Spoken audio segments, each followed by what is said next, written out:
say the name Grover Norquist in Washington, usually some red appears behind the neck of whoever you're talking to. Let's bring him in right now with the Americans for Tax Reform. My colleague, Mark Crumpton, great to have you on set here. My colleague, Mark Crumpton, just saved me. He brought me out an AP story, Tom Round, Bruce Bartlett of the Reagan years. It's gotten much worse. Bartlett cited the growing influence of the unrelenting anti-tax advocates like Grover Norquist, Americans for Tax Reform. Are you so strident on no new taxes that even the Republicans are beginning to disagree with you? Well, I hope you're not counting Bruce Bartlett as a representative of Reagan Republicanism at present. No, as a matter of fact, 235, Bruce is an old friend, he just has switched teams. 235 Republicans in the House have signed the pledge not to raise taxes. 40 Republicans in the Senate have made the same commitment. Around the country, 13 governors and 1,300 legislators have made the same commitment. And in those states where they're not raising taxes, they're cutting spending. In Washington, we now have Paul Ryan, a pledge taker, who wants to take $6 trillion out of Obama's planned spending. No tax increases, $6 trillion. Spending cuts. Yes. So why in the world would anyone want to raise taxes when the spending reductions we need are there? Too much information. Let's bring it up, folks. It's a chart we've shown many times. Speaking of Bartlett in the Reagan years, this is not Ronald Reagan's deficit. It's a little worse now, Grover, than it was in '85 there, over on the left side of the screen, isn't it? Absolutely. I mean, since the Democrats took the House and the Senate in 2007, spending has gone through the roof from 20% of GDP up to 25%. How much can a better economy bring back that deficit? Paul Krugman says you get better nominal and real GDP, tax receipts come back, and that helps solve the deficit. Do you agree? Yes, but he's concerned about the deficit. Excuse me, that's a break exclusive. Grover Norquist agrees with Paul Krugman. Okay, Grover Norquist agrees with Paul Krugman. First time ever, breaking news. Go. Growth is good for reducing the deficit because it brings in more tax revenue. You don't need tax increases. But the problem we have is not a deficit problem, it's a spending problem.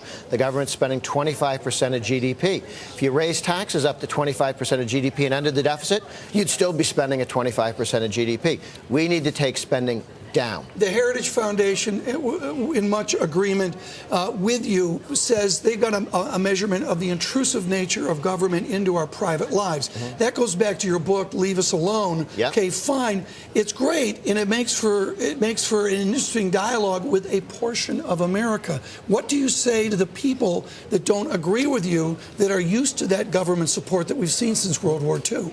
Well, the average taxpayer in the United States makes $60,000 a year if you count pay, benefits, and health care benefits and pensions.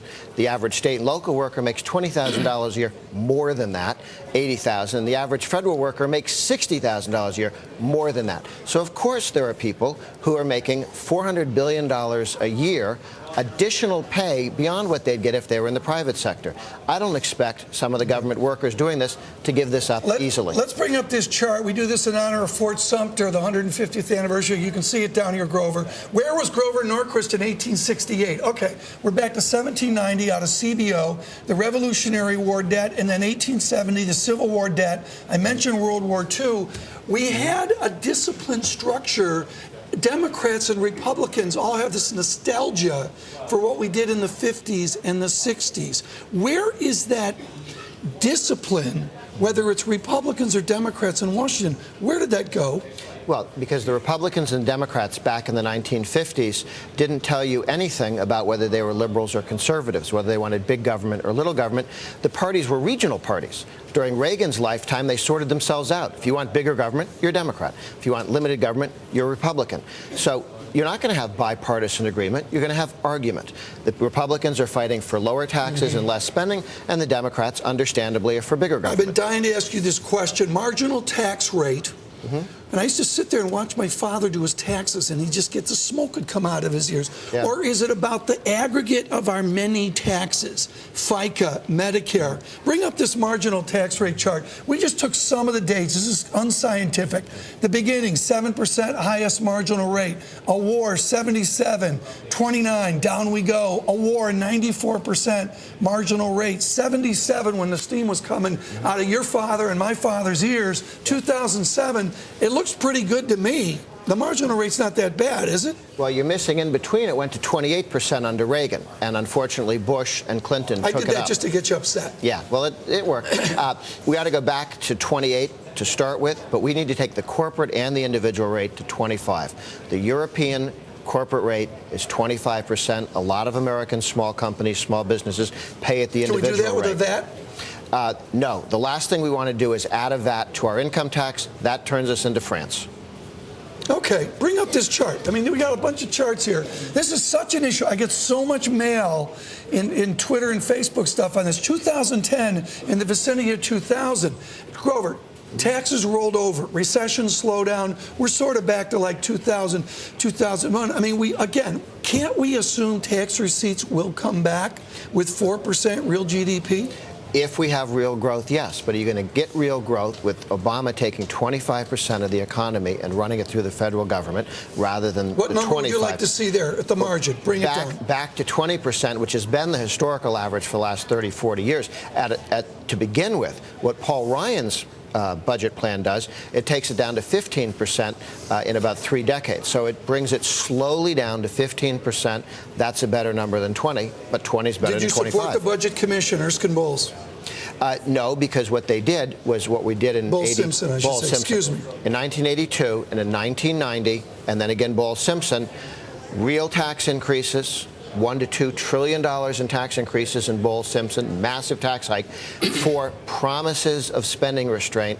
I'm sorry, but when the 3 Democrats on that commission, whose history has never cut spending, always raised taxes, tell us they promise they're going to do spending restraint someday, I will gladly pay you Tuesday for a hamburger today. We've seen this movie before. You mentioned the Republicans that are behind you. Where's the middle ground on this? The Tea Party loves you, obviously. That's part of the game here. But where's the middle ground, the people you need at the margin to get their support in Washington to get anything done? Are they listening to you, or are they walking away? No, we've got a majority of a majority of the House of Representatives committed to not raising taxes, and they're going to vote this week to endorse the Ryan plan, $6 trillion in spending restraint. Yeah, but you got to sell the Senate too. No, we got to beat the Senate. That's not the same thing. The 23 Democrats are up for re-election. Half of them are in red states. I don't think that they want to go back and say they fought for higher taxes rather than less spending. You're getting a ton of email here. I mean, they're just flying in. Mark from New Jersey says you quoted the economist Wimpy from Popeye. Hamburger today, hamburger tomorrow, and all that. It's the first time we've quoted that economist on the show ever. And, you look at the debate in Washington. What did you think of the dance that we had over the last 10 days? Well, look, the two shutdown averted. Yeah. Well, people talk about a compromise, but here's the challenge. The Republicans want less spending. Obama wants more. What's the compromise? The Republicans got $40 billion less than was scheduled, about $90 billion less than Obama wanted. So Obama lost, but not by much. Somebody had a bar chart. These are tiny, tiny amounts compared to what Pete Peterson's focused on. And that's why we shift now from the small numbers we're talking about, which is finishing. This is the 2011 budget we're finishing up. The Democrats never passed one in the House and the Senate in the last year. That's why we're still doing continuing resolutions, because they didn't want to pass a budget prior to the last 2010 election. Now we move from the billion category to the trillion category. That's what Paul Ryan does. Alana Shore with a nice article. It says column there, but she reported this out for the New York Times. This is Senator Coburn's quote to Ms. Shore. Big-time conservative squabble over ethanol. Ethanol subsidies are a spending program placed in the tax code that increases the burden of government, keeps tax rates artificially high, and forces consumers to pay for more food and energy. And the senator from Oklahoma thinks Grover Norquist is nuts. Well, why do you support the ethanol program? Okay, I don't. Let me put it politely. Senator's lying. We have, at Americans for Tax Reform, we have always supported abolishing the ethanol tax credits, the entire ethanol project, before it ever happened, before Coburn could spell it. What Coburn wants to do is get rid of the tax credit on ethanol and spend that money. And my argument is get rid of it and cut taxes by an equal amount. So the argument between Coburn and me is he wants higher taxes and I don't want higher taxes. We both disagree with ethanol. But his goal is not to get rid of the ethanol credit. That's $6 billion in 2 years. He's on record in favor of $1 trillion of tax increases by doing this to your home mortgage interest, and other.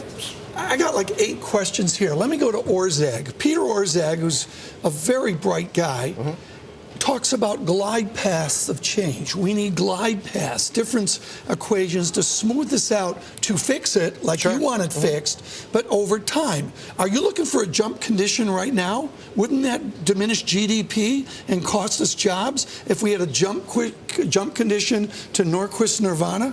I like that. Norquist Nirvana, not bad. Actually, I would look at Paul Ryan's legislation and encourage everyone to take a look at his budget. That is exactly a glide path. It doesn't balance in the first 10 years. It's more of a glide path than ideologues would like, but it moves us in the right direction in reducing spending as a percentage of the economy every year out for the next 50 years. It is a glide path. It's not do it all tomorrow. All efforts to do it tomorrow just lead to crash and burn. 20 seconds, PAYGO. Where did PAYGO go? Well, the Republican position is we're not raising taxes. If you want to increase spending, you got to cut spending somewhere else. So we have PAYGO, but it's on the spending side, not tax increases. Okay. Let's leave it there. Grover Norquist, thank you so much. Great to come in. Always controversial. Here's his book, Leave Us Alone.